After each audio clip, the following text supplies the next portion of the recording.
Hello friends, आपका स्वागत है सिविलियन क्लासेस में। हम स्टार्ट कर रहे हैं जियो टेक्निकल इंजीनियरिंग का एक न्यू टॉपिक जिसका नाम है परमेबिलिटी।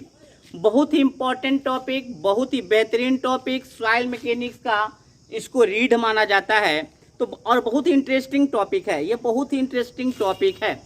तो देखते हैं परमेबिलिटी होता क्या है। तो प्यारे बच्चों, परमेबिलिटी प्रॉपर्टीज है। किसका प्रॉपर्टीज है? तो सॉइल का प्रॉपर्टीज है। तो हम बोलते हैं परमेबिलिटी सॉइल का एक इंजीनियरिंग प्रॉपर्टीज है जो यह बताता है कि कैसे या कितना इजीली पानी पास कर सकता है सॉइल मास से। मतलब सॉइल मास से, मान लीजिए कोई सॉइल है, मान लीजिए ये मान लेते हैं सॉइल है, ये सॉइल है, ये सॉइल है।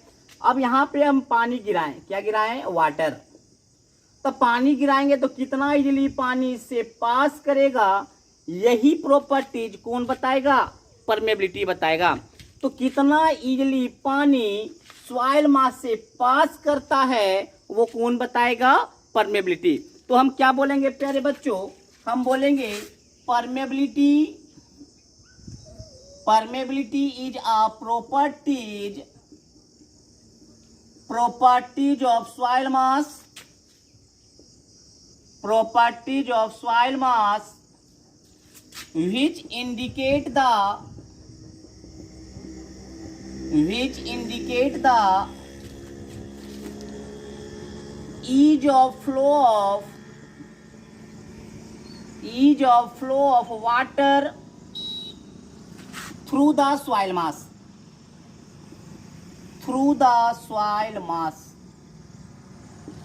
क्या बोला गया प्यारे बच्चों? परमेबिलिटी क्या है? सॉइल का ऐसा प्रॉपर्टीज है जो यह इंडिकेट करेगा, जो यह बताएगा कि कितना इजीली वाटर सॉइल मास से पास करेगा। तो क्या लिखे प्यारे बच्चों? Permeability is a properties of soil मास।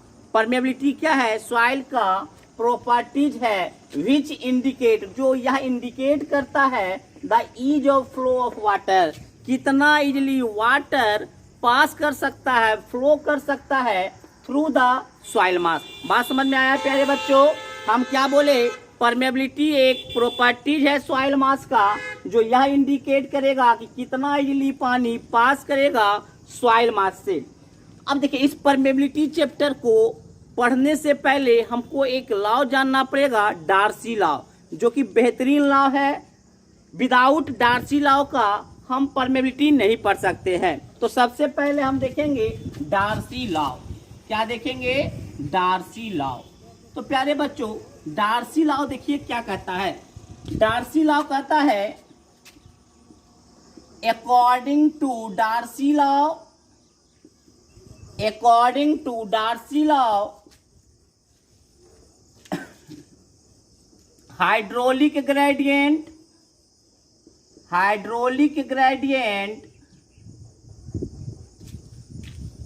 या ऐसे भी बोल सकते हैं velocity of water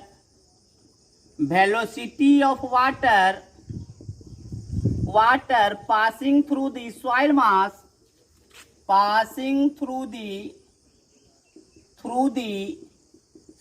mass is directly proportional to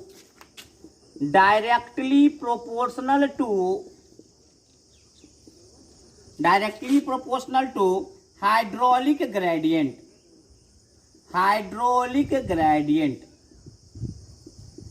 क्या बोला प्यारे बच्चों? अकॉर्डिंग टू डार्सी लॉ, पानी का जो वेलोसिटी है जिससे कि पानी सॉइल मास से पास कर रहा है। मान लीजिए प्यारे बच्चों, ये आपका सॉइल मास है। अब यहाँ से पानी जाएगा तो किसी ना किसी वेलोसिटी से जाएगा, किसी ना किसी वेलोसिटी से नीचे जाएगा। तो वह जो वेलोसिटी है वो डायरेक्टली प्रोपोर्शनल है हाइड्रोलिक ग्रेडियंट के। किसका? Hydraulic gradient. अब हमको समझना होगा प्यारे बच्चों कि हाइड्रोलिक ग्रेडियंट होता क्या है। तो प्यारे बच्चों, हाइड्रोलिक ग्रेडियंट को समझने से पहले देख लीजिए हाइड्रोलिक ग्रेडियंट किसको कहेंगे। तो प्यारे बच्चों,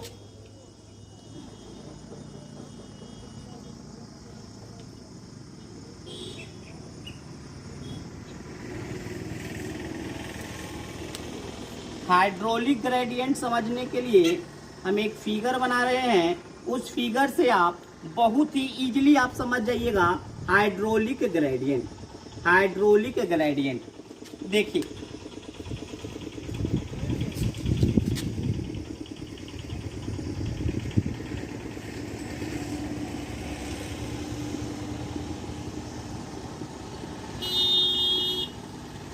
देखिए प्यारे बच्चों, ये आपका सॉइल मास है। सॉइल मास का यह जो लेंथ है वो एल है। लेंथ कितना है? एल है। लेंथ एल है। यह आपका सॉइल मास है जिसका लेंथ एल है, और इधर जो पानी का जो हेड है वो H1 है। वो क्या है? H1 है। और इधर जो पानी का हेड है तो वो H2 है। तो प्यारे बच्चों, हम जानते हैं कि पानी का फ्लो हमेशा higher head to lower head में जाएगा। मतलब जिधर पानी का हेड ज्यादा है उधर से लोअर हेड की तरफ जाएगा, ताकि दोनों तरफ का हेड बराबर हो सके। इसका मतलब क्या है कि पानी इसमें इस तरह से मूव करेगा, इस तरह से मूव करेगा, है कि नहीं? तो प्यारे बच्चों, हाइड्रोलिक ग्रेडियंट क्या है? हाइड्रोलिक ग्रेडियंट है, हाइड्रोलिक ग्रेडियंट। तो हाइड्रोलिक ग्रेडियंट प्यारे बच्चों को आई से डिनोट करते हैं। किससे डिनोट करेंगे? आई से डिनोट करेंगे। ये होता क्या है? Change in head, change in head बटे लेंथ ऑफ सॉइल मास, बटे लेंथ ऑफ सॉइल मास। हम क्या बोले प्यारे बच्चों? Change of head, change of head of water बटे लेंथ ऑफ सॉइल मास। तो आई को हम कभी कभी H/L लिख देते हैं। क्यों? H1 माइनस H2 को हम H से डिनोट कर रहे हैं, तो इसको क्या लिख देंगे? H/L। तो प्यारे बच्चों, सबसे पहले आप इसको नोट डाउन कीजिए, इसको नोट डाउन कीजिए, अच्छे तरीके से फिगर बनाइएगा। फिगर में हम क्या समझाना चाहें? यह सॉइल मास है जिसका लेंथ L है, इधर इसका हेड H1 है, इधर हेड H2 है। हायर हेड से लोअर हेड की तरफ वाटर मूव करेगा तो पानी इधर से इस डायरेक्शन में मूव करेगा। तो हाइड्रोलिक ग्रेडियंट का डिफिनीशन होता है प्यारे बच्चों, change of head. Change of head कितना है? H1 minus H2। इतना ही तो चेंज है प्यारे बच्चों, यही तो चेंज है, यही तो चेंज है, delta H, H1 minus H2। तो चेंज ऑफ हेड बटे length of soil mass. Length of soil मास कितना है प्यारे बच्चों? L है।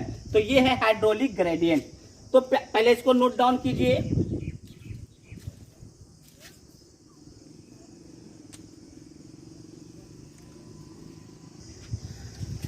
तो प्यारे बच्चों, ये डार्सी लॉ क्या कह रहा है? तो देखिए प्यारे बच्चों, डार्सी लॉ क्या बोला है? According to Darcy law, velocity of water passing through the soil mass is directly proportional to hydraulic gradient. जो पानी का वेलोसिटी जो सॉइल मास से पास कर रहा है वो किसके प्रोपोर्शनल होगा? वो हाइड्रोलिक ग्रेडियंट के प्रोपोर्शनल होगा। तो velocity is directly proportional to hydraulic gradient. यह चीज हम बता चुके हैं कि हाइड्रोलिक ग्रेडियंट कैसे निकालते हैं? चेंज इन हेड बटे लेंथ ऑफ सॉइल मास। तो इस प्रोपोर्शनल को हटाने के लिए एक प्रोपोर्शनल कोफिशिएंट को लगाना होता है। तो वो प्रोपोर्शनल कोफिशिएंट होता है के। वो क्या होता है? के। तो के, यही के कहलाता है, यही के कहलाता है परमेबिलिटी ऑफ सॉइल मास। तो प्यारे बच्चों, यहाँ पे भी क्या है? Velocity of water, of water, velocity of water. इसका यूनिट क्या हो सकता है प्यारे बच्चों? मीटर पर सेकेंड, सेंटीमीटर पर सेकेंड। बात समझ में आ रहा है? कुछ भी मतलब वेलोसिटी का यूनिट होगा। आई का यूनिट क्या होगा प्यारे बच्चों? आई का यूनिट, आई क्या है? Hydraulic gradient. क्या है? Hydraulic gradient, hydraulic gradient. Hydraulic gradient का यूनिट क्या होगा प्यारे बच्चों? तो हाइड्रोलिक ग्रेडियंट बताएं H/L। ऊपर भी मीटर, नीचे भी मीटर, तो क्या हो जाएगा? यूनिट लेस हो जाएगा। क्या हो जाएगा आपका? यूनिट लेस हो जाएगा। तो इसको हम बोलेंगे यूनिट लेस क्वांटिटी। क्या बोलेंगे? Unit less quantity, unit less quantity. तो आप बता सकते हैं कि या के का जो वैल्यू होगा, के किसको बोले प्यारे बच्चों? के हम बोले परमेबिलिटी को। किसको बोले? परमेबिलिटी। आप के को परमेबिलिटी भी बोल सकते हैं या कोफिशिएंट ऑफ परमेबिलिटी भी बोल सकते हैं। तो आप खुद इस एक्सप्रेशन को देखकर आप बता सकते हैं कि के का यूनिट क्या होगा।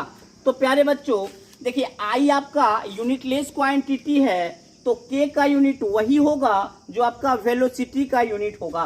तो वेलोसिटी का यूनिट है आपका मीटर पर सेकेंड, तो इसका भी यूनिट होगा मीटर पर सेकेंड। मीटर पर सेकेंड भी बोल सकते हैं, सेंटीमीटर पर सेकेंड भी बोल सकते हैं, मिलीमीटर पर सेकेंड बोल सकते हैं, किलोमीटर पर आवर बोल सकते हैं। ये सब वेलोसिटी का यूनिट होता है।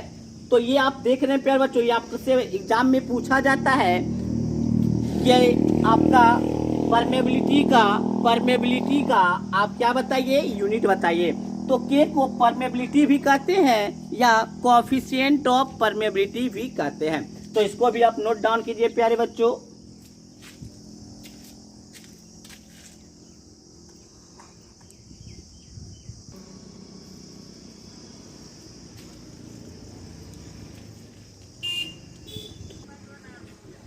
तो प्यारे बच्चों, आप इस एक्सप्रेशन से आप क्या समझ रहे हैं?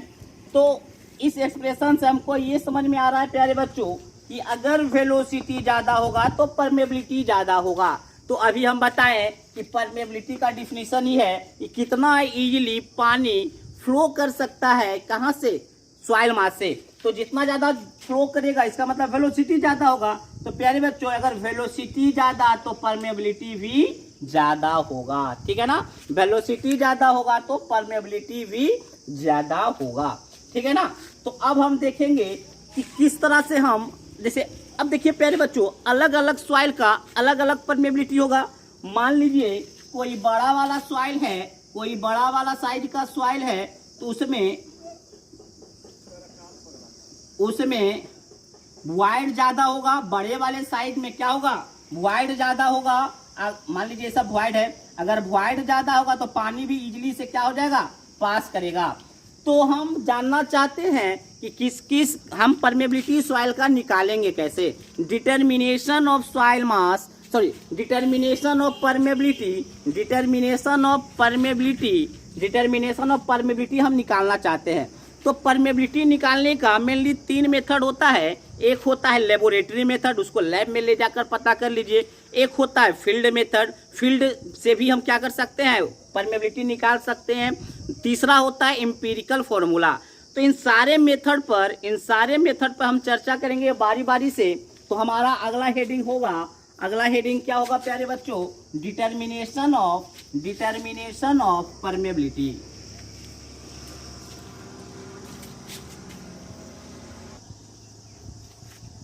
तो हम लोग पढ़ेंगे method of determination of permeability.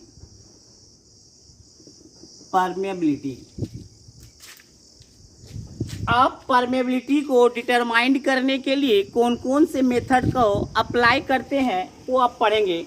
तो प्यारे बच्चों लिखेंगे various methods are used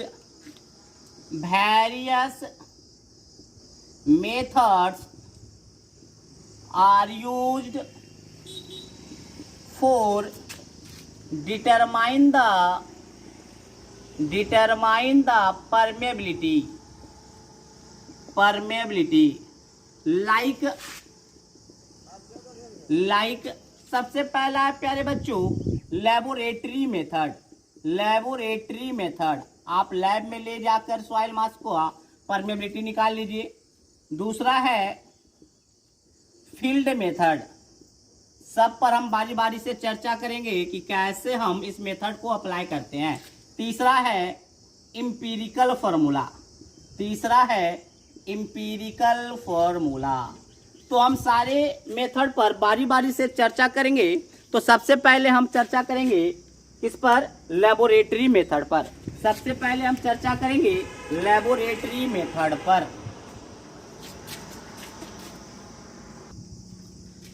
तो सबसे पहले हम बात करेंगे लेबोरेटरी मेथड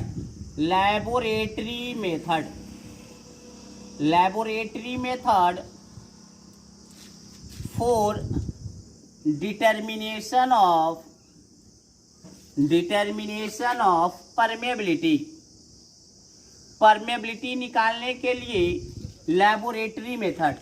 तो प्यारे बच्चों मेनली हम 2 मेथड का प्रयोग करते हैं। एक है कांस्टेंट हेड परमेबिलिटी मेथड और दूसरा है फॉलिंग हेड परमेबिलिटी मेथड। तो mainly two methods are adopted for determination of permeability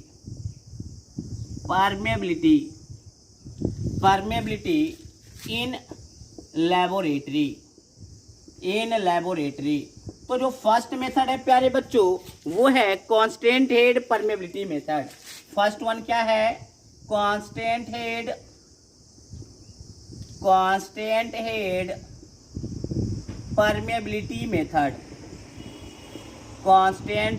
permeability method. And second one है प्यारे दोस्तों वो है falling head permeability method. Falling head permeability method. तो प्यारे बच्चों इन दोनों मेथड को बहुत ही विस्तार से पढ़ना है। इन दोनों मेथड पे बहुत ज़्यादा क्वेश्चन राइज होता है, न्यूमेरिकल भी आते हैं। तो इन दोनों मेथड पे हमको विस्तार से चर्चा करना होगा। तो सबसे पहले हम बात करेंगे कांस्टेंट हेड परमेबिलिटी मेथड पर।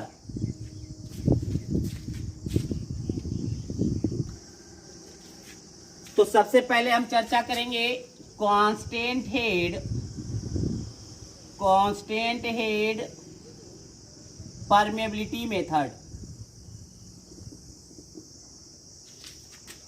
कांस्टेंट हेड परमेबिलिटी मेथड प्यारे बच्चों इसमें नाम ही है कांस्टेंट हेड परमेबिलिटी, मतलब नाम से ही पता चलता है इसमें हेड आपका क्या रहने वाला है? कांस्टेंट रहने वाला है। तो प्यारे बच्चों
देखिए प्यारे बच्चों या जो फिगर आप देख रहे हैं इससे देखिए हम निकालेंगे कांस्टेंट हेड परमेबिलिटी मेथड से क्या निकालेंगे? परमेबिलिटी निकालेंगे। तो प्यारे बच्चों ये मानिए ये आपका सॉइल मास है, यह लेंथ क्या है? सॉइल मास का है। तो हम मान लेते हैं ये आपका क्या है? लेंथ ऑफ सॉइल मास। क्या है? लेंथ ऑफ सॉइल मास। तो लेंथ ऑफ सॉइल मास को किससे डिनोट कर लेते हैं प्यारे बच्चों? एल से डिनोट करते हैं। या जो हेड देख रहे हैं पानी ऊपर, इसके ऊपर सॉइल मास के ऊपर क्या है? वाटर है। तो वाटर का जो हेड है प्यारे बच्चों वो एच है। कितना इसको मान लिए? एच मान लिए। और यहाँ पर जो पानी है प्यारे बच्चों कभी घट नहीं रहा है। क्यों? क्योंकि इधर से पानी कंटिन्यूअसली इसमें पानी डाला जा रहा है, बल्कि पानी इधर से गिर जाए कोई दिक्कत नहीं, मगर ये हेड कमना नहीं चाहिए या हेड कांस्टेंट रहता है। तो प्यारे बच्चों अगर पानी यहाँ है, यहाँ सॉइल मास है, तो ये तो पक्का है कि आपका जो वाटर है इससे पास करेगा और कहाँ जाएगा? इस कंटेनर में जाएगा। तो हम क्या मानते हैं कि V volume of water V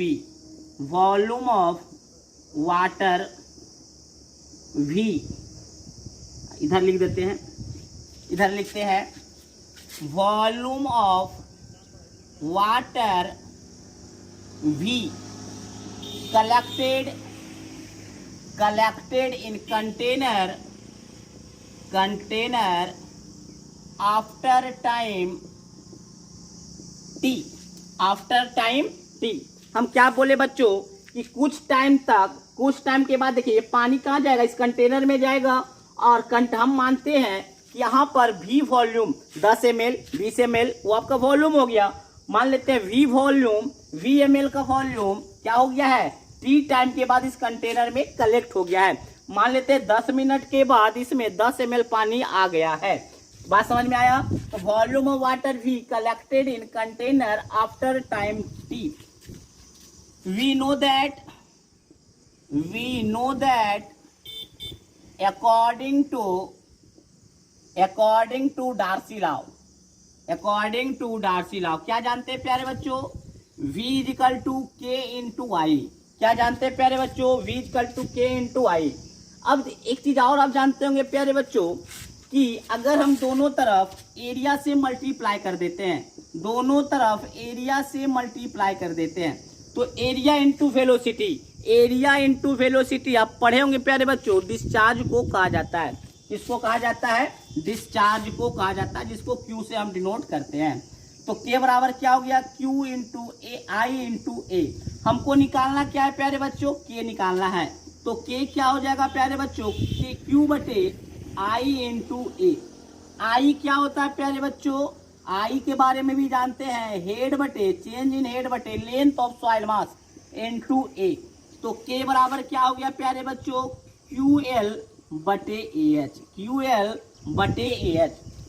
ये तो आपको समझ में आ रहा है, ये आपको समझ में आ रहा है। इस फॉर्मूला को भी यूज करेंगे और हम इसको नोट डाउन आप करते चलिएगा प्यारे बच्चों, आप नोट डाउन करते चलिएगा। अब देखिए प्यारे बच्चों, अब हम ये भी जानते हैं कि जो डिस्चार्ज होता है वो क्या होता है प्यारे बच्चों, डिस्चार्ज जो होता है वो वॉल्यूम बाई टाइम होता है, वॉल्यूम बाई टाइम होता है, वॉल्यूम बाई टाइम होता है। तो K बराबर क्या लिख देंगे, volume, volume by time, time into L बटे AH। तो K बराबर VLAH, टाइम को T। प्यारे बच्चों याद रखिएगा, यहाँ पे V वेलोसिटी नहीं है, इसके पहले जो V आया था वो वेलोसिटी था, और यहाँ पर जो V है वो आपका क्या है, वॉल्यूम है। क्योंकि डिस्चार्ज बराबर क्या होता है, वॉल्यूम बाई टाइम। क्या होता है, वॉल्यूम बाई टाइम। लिख लीजिएगा, volume by time. Discharge equal to volume by time, मतलब metre cube per second. Volume by time मतलब मीटर क्यूब पर सेकेंड। तो यहाँ पे K क्या है प्यारे बच्चों, यहाँ पर आपका K है परमेबिलिटी, परमेबिलिटी या कोफिशिएंट ऑफ परमेबिलिटी। V क्या है, volume of water, water collected in container, container after time T। L क्या है प्यारे बच्चों, length of soil mass, length of soil mass. H क्या है प्यारे बच्चों, change of head, change of, तो यहाँ पे चेंज तो नहीं बोल सकते, यहाँ पे हम बोल सकते हैं कांस्टेंट हेड। क्या बोलेंगे, कांस्टेंट हेड। प्यारे बच्चों तो ये फॉर्मूला का हम यूज करेंगे, इस फॉर्मूला का हम यूज करेंगे कहाँ पर, प्रॉब्लम में। इस फार्मूला को ध्यान से याद रखिएगा, इसका हम यूज करेंगे न्यूमेरिकल बनाने में।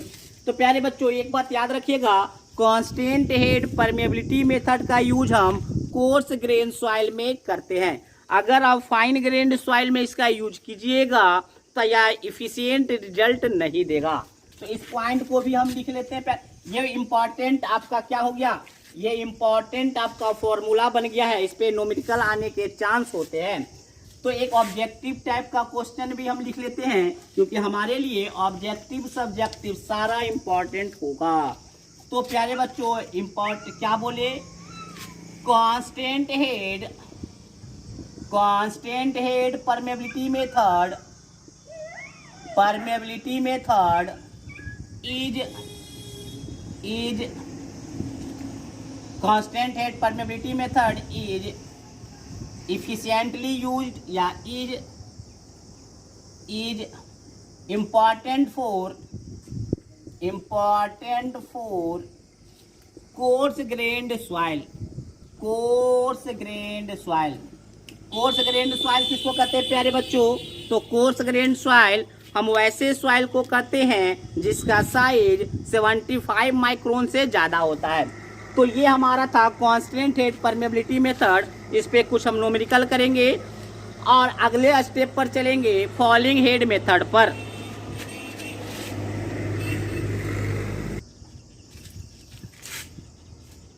तो प्यारे बच्चों आज के लिए बस इतना ही। हम अगले क्लास में और भी थ्योरी और कुछ न्यूमेरिकल भी करेंगे। Thank you.